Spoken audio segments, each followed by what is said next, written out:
Hi, I'm Lisa Andrea, Transformation Life Coach. Welcome to the Ladies Who Leap podcast, where guests share their inspiring stories of leaping out of their comfort zone with confidence and power and into a life of purpose and fulfillment. Let's listen to their life-changing stories so that we can all learn how to gain the courage to take a leap of faith into a life that we love so that we can all be Ladies Who Leap. Let's get started.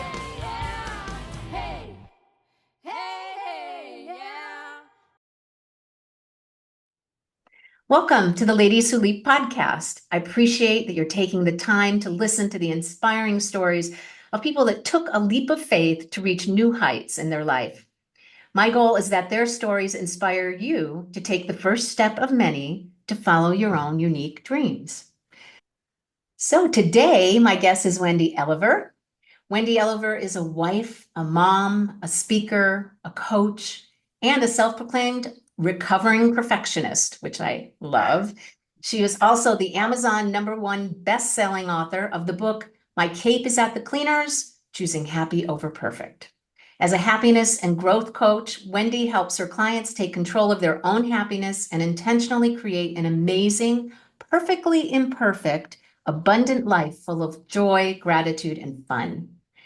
Wendy lives in Maryland with her husband, and she is the proud mom of 3 amazing daughters, including a set of fraternal twins, and has a wonderful son-in-law who she considers her bonus son. When she takes a break from work, you'll most likely find her hanging out with her family and friends or planning a fun girls' night out with a purpose and supporting one of her favorite nonprofit causes. As Wendy says, we are all in this crazy life together. We might as well enjoy the ride. Isn't that true? Boy. This is a journey. We need to have fun and I love that recovering perfectionist. Welcome. Thank you so much. Glad to be here. Thank you. So in one of our conversations that we had, you called yourself a serial entrepreneur. We're going to start back, like in the beginning here. Can you talk to that description and how it shaped your life? Sure. So, yeah, I call myself a serial entrepreneur because I've always loved marketing, sales, helping people. And what I was actually selling or doing didn't really matter that much. I used to fix washers and dryers and dishwashers with my father when I was little. And so my first business was actually an appliance parts store. And I used to work with all of the kind of middle-aged, guys who were fixing washers and dryers. And here I was, like a young girl, coming in and going like, hi, I know things about appliances. And while it definitely was a challenge, I think that it gave me some of the best lessons that I had as far as business, because I learned, like, I couldn't just come in and say, hey, you got that pulley on backwards, right? I had to figure out a way to have them figure it out and show it to me. And I think that was really my first coaching and mentoring. I never really thought about it until we're just talking about it. But through there, I mean, I've done personalized children's books. My husband and I had a tax and accounting practice. We did personalized sports gifts for people. I had a fundraising company for a while, done all kinds of different things. So, but the bottom line is with all of it, it's all been helping people. And so that sort of was an easy lead into coaching because I really think I've been coaching people my whole life. I just didn't realize it at first. The universe figured it out before I did, as it often does.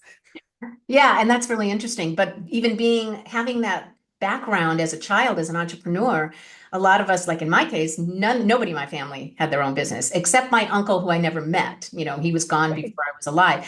And so I didn't have any idea of what that meant. All I knew was that, oh, you go work for a company and that's it. And they kind of chart your path.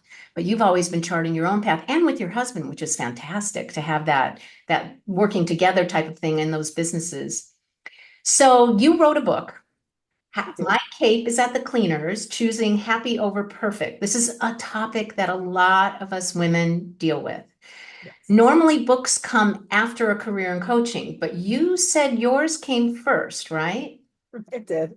So what prompted you to write this book? Have you always dreamed about being an author? What was this all about? What's that story? Yes, so I know there are lots of people out there that have just dreamed their whole life to be an author, and fantastic. I think they should all do it. For me, that was not my path. I never intended to be an author. I'm not really a big fan of writing. I'm more of a speaker. I like to chat. So even when I wrote my book, I actually opened a Google document, talked into my phone, and then took it from there. So I wrote the book basically because it didn't go away. It just would not go away. And I know that's not a very fancy and stylish answer, but that really was, I felt like every place I went, I would be talking to people and they would go, "You should really write a book about that." And I would go, "What? What is it that I'm writing a book about? I haven't climbed a mountain. I haven't cured cancer. What am I writing about?" And then for me, really, there was a moment, there were lots of moments like that, but there was one moment where I was actually getting my phone fixed in a Verizon store. And there was a young guy who was fixing my phone, and we were kind of chatting. And he said something about he wanted to become a model in New York. And I thought that's great. Lots of people have fantastic dreams, but he actually had some solid stuff that he had done already. He was showing me billboards and things. And so I was talking to him about what was his plan. And the more that we talked, the more I realized he was in an environment where he was basically being told by everyone he was surrounded by, you live here, you're going to die here, you're not better than us. Who do you think you are that you're going to go and do something? And so it's heartbreaking to hear, because I never want someone to have their dreams crushed, especially when they're that young, but even at any age. And I said to him, "Well, there's this guy named Jim Rohn, and he says that you're a combination of the five people that you spend the most time with." And that's a quote that for my little world that I've worked really hard to create over the past 20 or so years, everyone in my world would just nod. They would recognize that quote and we would move on. But I saw the gleam in this boy's eyes. And he was grabbing a piece of paper and he was writing it down. He was like, "Is there some other book I could see? Like, what other quotes are there about? What else can I read?" And all of a sudden, I was like, "Okay, I know what I can write my book about. There's somebody who needs to hear this." And it's not the 0.00001% of the population that I've been hanging out with. It's the whole rest of the world who is not being told you can do whatever you want to do with your life. Yeah. And you don't have to be perfect. Being comfortable with being uncomfortable, being comfortable with having imperfections, as someone just said, warts and all, and being comfortable with it, not having to say, okay, I made a mistake, I have to stop. No, Right. mistakes are Yeah. where you learn things. That's how you learn lessons. Just like every successful person, they made a lot of mistakes in their lives and they learned from every single one of them to get to when they were successful. That's how you get successful. In fact, I just told someone and she kind of quoted it back to me, a client, that she said, "Well, you told me that you can't feel joy unless you felt sadness." I said, "Well, yeah, you have to be able to feel both sides of it to understand I'm feeling joyful now." And that's the same thing. You can't be perfect all the time. You have to be able to let yourself go in order to grow and to learn new things. You do, but it took me a long time to figure that out. I will admit. Oh, yeah, You know, and we're all in the same boat. I mean, like I would say, I'm my best client. I'm my ideal client, right? We're all learning, and that's the nice thing about coaching. As we learn how to help others, we actually learn how to help ourselves. So that's really nice. Absolutely. In fact, when you wrote the book, I'm sure it had some really healing and growth for yourself as you were writing it. You probably did research and everything else, right? Well, it's funny. The story is really my own story. And the Mm. pretty version is, we've been told we can be it all, do it all, have it all. But what if we finally wake up and realize we don't want it all? What do we do then? Because there hasn't really been a path that it was never explained to me that I was allowed to just be like, "Nah, I don't really want to do all those things." So that part of it was definitely my own, but part of it was definitely the perfectionist part. And the part of me that, if nothing else, I wanted the outside world to think it was perfect, that I was perfect. And that took me a long, hard time to realize that letting go of that and letting go of that part of ego was the beginning of everything else that was so magical and was so fantastic and so joyful and so happy. So that was really the journey for me. When I say the not so pretty explanation of my book is it's how I got from one failure to the next failure without a lack of enthusiasm. I So love that. That's just great. That's yeah. perfect. So what led you then to go from writing the book and then deciding I want to be a happiness coach, a certified happiness coach, which is something that I really didn't know existed. So this is new. What is that Absolutely. story? Yeah, most people don't know that it exists, and it is a real thing. I have lovely certifications and all kinds of pretty certificates that I should probably hang on my wall at some point, but whatever. I had been doing coaching for a long time, and to me, the piece of paper was never the thing because, I'd also been a loan officer before, and I guarantee the day that I passed that test, you didn't want me helping you with a mortgage. I was also a CPA. The day that I got that certificate, I was not equipped to do your taxes. I did not have the experience. So to me, coaching, it's fantastic to have the credentials, and I am not knocking any of them. Get all the credentials that you want. But I wasn't looking for additional credentials until I came across someone who was a happiness coach.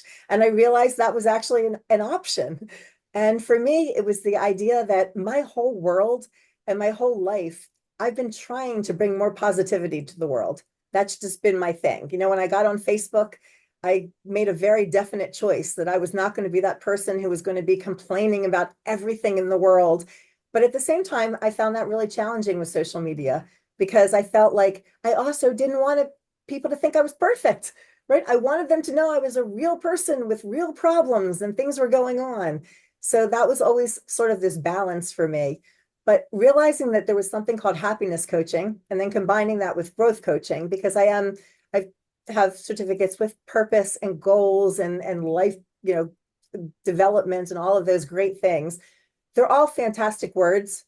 But the point is, I want everyone in my world to be extraordinarily happy as often as possible. Not every moment, because nobody's going to be happy all the time, and sometimes I'll have people question like, oh, well, you're a happiness coach. If I had your life, I could be rainbows and butterflies all the time, right? But I said, it is not about that. It's about having the tools in your toolbox so that when you have those hard moments, one, you don't live there, you know that it's temporary, and two, you have the tools to be able to get yourself either out of it or you know when to ask for help. So I think you may have seen my questions because the next question I was going to ask was whenever you feel doubts about where your life is at, or even being a coach or something, because I know as coaches, we do have sometimes the imposter syndrome comes up. How do you overcome that? So you're helping others do that. How do you do that yourself? What is some of your tricks? Yeah, so I have to say that I have never figured out how to get rid of doubts. So Mm, I will say, gonna some come. people say they are fearless, and that is fantastic. I am not. I am fearful. I am. Everything is scary. When you step out of your comfort zone, it's scary. The thing that's worked for me is that I've decided to be okay with being afraid. I just can't let it stop me from things. That's So I have to just do it afraid. Yeah. And one of the things I do is with this being profile out of Australia, and that's a definition for fear. It's being able to feel yourself feeling the sense of fear and still being able to move forward. Understand that you're feeling it, which sometimes is a good thing, right? Because when we feel fearful, now we're able to either protect someone or protect ourselves, but you can progress and move forward even though you're feeling it. You have it in, you're experiencing it. So that's Yeah. like the perfect definition. Thank Well, you. there is actually the parts of your brain that hold gratitude and fear. You can't actually experience both at the same millisecond. It's just physically impossible. So that is, if there is such a thing as a hack or a trick, the more gratitude that you can fill your brain with, your brain can't feel that fear and gratitude at the same time. It has to go back and forth. So if you can master that, that will definitely be something that can be helpful. That's a very nice concept because if you're feeling fearful, taking a moment and stepping back and saying, gosh, look at everything that's good in my life, everything good that I have, and being grateful can break that up and then you can proceed forward. That's a really good concept and really good method to be able to move forward. Yeah. So a lot of us, again, hit those bad days. Who do you lean on for support? Who is your support system? Yeah, so I have been very, very blessed to have a lot of amazing mentors and just amazing friends and family in my life. My family is probably my biggest support. My husband we've been together over 35 years, and for him to be able to put up with me, I'm a lot. And for him to stay with me and to have a house full of girls, and handle all of that. He's a very, very patient man. But having friends and having family that I can count on, I think one of the big things for me that I had to learn really early on, as far as business related leaning on, was that there are people who are amazing people in your life, but they're not necessarily the people that you go to with your business fears or support. And I think being able to figure out who those people are is huge. And if you don't figure it out right away, that can be really difficult to be able to move forward. Yeah, there's coaches for that. I always say There that are, there are there's a coaches. coach for that. There's a coach for that. Yes. There's coaches for just about anything. You're that is so true. So what is your philosophy about coaching? Now, you talked about the happiness and we talked a little bit about some things, but what do you believe that others need to understand about the benefit of using a coach? Sure. Well, I think one of it is that as human nature, we are much more accountable to other people than we are to ourselves. Mm. And when people go, what do you mean by that? My quick example is if you have a calendar that has an appointment at the dentist and an appointment for you to go to the gym, and something has to be moved in your day, which one are you more likely to move? And so that's the first thing with coaching is it gives you that accountability. It gives you that person who you're going to say, yes, I'm going to keep those appointments. I'm going to do the things I said I was going to do. I think also, you know, and I find this with coaches themselves, and I think you and I have talked about this before, is it's hard to coach yourself, right? I can walk people through this beautifully path of how they're going to get from point A to point B. And if I have to get from point A to point B, I struggle.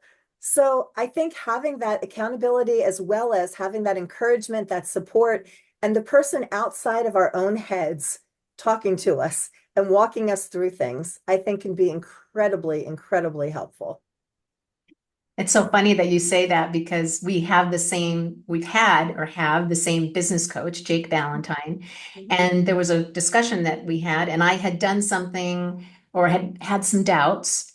And I literally stopped all by myself and said, okay, I'm going to put my coaching hat on now. And Lisa, and what would I say to myself if I was my own coach? And I had to stop and actually do that and say, okay, and I wrote it in my journal like that. Okay, what would Lisa, the coach, say to Lisa, the client? Stop Absolutely. and do that. And what's interesting is I wonder, had there been more life coaches and happiness coaches and accountability coaches, all those types of coaches, back when I was in my 20s, would there have been a different way that I would have, lived my life? I think it's absolutely amazing that there's so many of us and that we are here to offer these types of services, even to Yeah. younger people, younger women, to put them on a good path. So I think it's just a wonderful thing that we're Yeah. all here. Although I do think it's a timing thing in the world also, because Mm. I don't know when I was 20 years old, even if there was a coach offered to me, I'm not sure that the surroundings that I was in would have allowed me to take advantage of that. I don't know. I mean, there's no going backwards, so who knows? But I think that now is an amazing time. I think that the fact that people are realizing that personal development and that coaching and that getting that help, there's no stigma around it. It used to be like with therapy, people would be like, oh, I can't see a therapist. And now it's like, oh, a coach. They're like, oh, yeah, everybody's got a coach. Everybody's got a therapist. You're kind of an oddity if you don't have one of those things. So I think that's made it much more easy for people to kind of go like, wow, let me just see who's the right one for me. And I think that's key is finding the one that you click with, the one that's going to really give you that support the way that you need to hear it. Yeah, so that's why it's really good to have a nice discussion before you ever get into choosing a coach and seeing if it's the right fit for both of you, right? Both of you Absolutely. fit together. So speaking of clients, can you speak to a specific client story or even the fact that you do speak to audiences, maybe someone that came up to you in the audience after a speech, that provides a great picture of how you help others? Sure. So, for me, it's little moments and big moments, right? I mean, I've had big moments where people have literally talked through situations and quit jobs, started other businesses, uh, made different choices in relationships. But for me, it's also little things. There was actually a group coaching that I was doing, and it's a program called Reclaim Your Happy.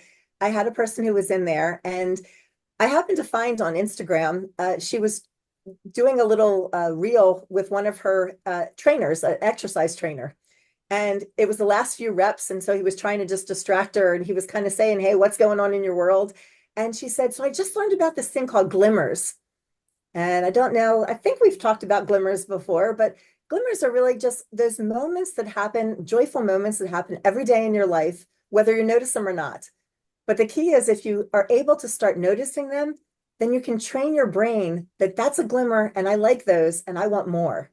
And it's the quickest, easiest way to get more joy and more happy moments into your life, no matter how bad a day is going. Oh, I love that. In fact, I would love to give glimmers to other people. I do like to compliment people I don't even know when a woman looks really nice or her hair or outfit. Right. That's going to create a glimmer. Now I have a name for it. I'm providing a glimmer to someone else. That's Yes, and fabulous. it's been really popular on the internet recently. So I've seen people on Facebook, they're posting the little quote about glimmers or whatever, but that's really part of the really simple things. I want people to have really fast wins, and then I want them to have long-term wins, right? A glimmer is something you can actually start right now. Like you just heard what it is, go find some. And when you find them, take a second to notice them, maybe even write them down. Do anything you can for your brain to understand. Your brain is a problem solver, right? If your brain knows this is what, oh, Wendy likes glimmers, and that's what a glimmer looks like. Okay, let me go find some more of those. And then it's so easy from there. You'll just start having more fun in your days without even having to try anything. Yeah, something you think about, you Mm. always see, right? When you want to get a new car, all of a sudden you see all of them driving around you. Oh, yeah. Think about the glimmers, you write them down, they become, then you start seeing and feeling it more and more. And that adds to your happiness. Hence There your you go. happiness coach. You got it. So I am going to ask, because at the end here, before you tell everybody how they can learn more about you and reach you, Sure. I ask my guests to give a favorite quote or mantra or positive affirmation, because I believe that just hearing this one affirmation or one quote will actually, like you said, make a quick and instant impact in their life. So what have you brought along to share with us today? Absolutely. Well, I am also a big believer in surrounding yourself with all kinds of inspirational, positive quotes. Obviously, as we talked about, the back of my wall, right, has gratitude as a lifestyle because I want to remember it. I love that you can see it, but I can see it too when I'm in my Zoom calls. So it works really well for me too. But actually, my quote is from Zig Ziglar. And it is the greatest source of happiness is the ability to be grateful at all times. Mm, right. And again, happiness and gratitude, they go hand in hand. I mean, I deal with self-doubt, limiting beliefs, the little voices in your head, but at the end of the day, that happiness and gratitude are things that people can really wrap their hands around, And you can wrap their be heads great. around. Yeah, and you can be grateful for just even the tiniest little things in your life that go right. And then you can also be grateful for the really big things, having good Absolutely. health, having healthy people in your life and having good friends. And it just, yeah, it goes hand in hand, whether it's large or small. I'm trying to read something else, and I know those people that are listening, you will never have the day again, so make it count. That's another one that's on your wall. So I just wanted to be able to say that and share with I'm everyone. just going to say that sounds so familiar. Yeah, and I mean, you can see there's one behind me that says, do what makes you happy. I Mm. have ones in front of me that say, sometimes the smallest things take up the biggest room in your heart and enjoy the little things in life because one day you'll look back and realize they were the big things. So, Mhm. Oh, you're full. You're full. You're um, full of all of I this. even wear them on Yeah. my wrist. I don't know if you've ever heard of Zox, Z-O-X. It's a No. really cool little company. They make these little wristbands. They have all kinds of other things too. But on one side, it's just colorful and decorative. And on the other side, it has a message. So this one says, do what you love. But Mm. there are ones for almost every situation. So fun I little will, company. and based on what you just said, do what you love. I will ask you one more question. Sure. Before you started doing the coaching, which is really something that you love to do, you really love to Yeah. help people.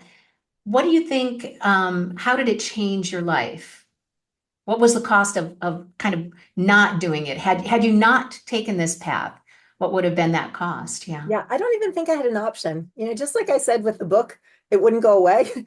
I think that for me, mentoring and coaching, it's just always been part of my world. The difference is I used to be, I said I'm a self-proclaimed recovering perfectionist. I'm also a self-proclaimed recovering fixer. I used to love to fix people, right? I still love to fix people, but people who want to be fixed. Before, the difference was You could tell me a problem. You're not even asking for a solution. You're not asking for my help, but you are going to get it whether you liked it or not. Now I'm a little bit more, careful, and maybe some of the people in my life would say not so much. I'm still trying to fix them, but I think it's something that I love to watch people. I believe that everyone has everything they need inside of them to be everything that they want to be. Whether or not you come to me as a coach, you as a coach, or anyone else, you have that ability. The question is, how do you create that and bring it out so that you can share your gifts with the world and you can truly enjoy as much of those gifts as possible? Well, that's a great way to start going to the ending. Thank you for that. I knew there was just one more question I had to ask. So, Sure. how can everyone reach you in order to learn more and get to talk to you and learn more about what you're doing? Oh, absolutely. So my last name is Elover, but it's spelled E-Lover. So I'm really easy to find. If you type in Wendy E-Lover, anywhere on the internet or in Google, you'll find me. I'm on Facebook, I'm on Instagram, I'm on LinkedIn. You can also always reach me at wendy@wendyelover.com, or at wendyelover.com is my website. One thing that I would love to offer, if it's okay to do, is if anyone that's listening to this is interested, I just created a little guide that's called 4 Proven Strategies to help you instantly create more joy in your daily life. And if anyone wants to get that, if they want to just shoot me an email and put the word leap in honor of your wonderful ladies who leap, I would be glad to give them that. I also have a free Facebook group that women are welcome to join. And that's called Midlife My Way. So lots of ways to get in touch. But if anybody wants to reach out, again, just type Wendy Elover and connect on your favorite medium. Wonderful. Oh gosh, Wendy, thank you so much. I'm so glad we have met and become friends. And I'm so happy that you were here on the podcast, the Ladies Who Leap podcast. I really, really appreciate it. I thank you so much. It's really been great getting to know you and awesome just having this conversation. So thank you. Yeah. So thanks to everybody who's listening or watching on YouTube. Remember to subscribe. I do put out new episodes on the 1st and the 8th of the month, and I would love to talk to anyone who would be interested even in being a guest. Have you taken a leap in your life? Have you gotten the courage and felt the power to be able to take a leap in your life and been successful, or is helping others to do the same thing? So get in touch with me at lisa@lisaandrea.com, just like Wendy was saying our names. So have a great day. Thanks again, Wendy. Thanks everybody for listening and watching. I so appreciate it. Thanks so much for listening or watching. Please subscribe to the Ladies Who Leap podcast to be notified of new episodes. And I would love to hear from you. Let me know what works, what doesn't, and if you have a story to tell, please reach out. Come join the Leap community at the Ladies Who Leap Club Facebook group. Remember, leaping out of your comfort zone is where the growth happens.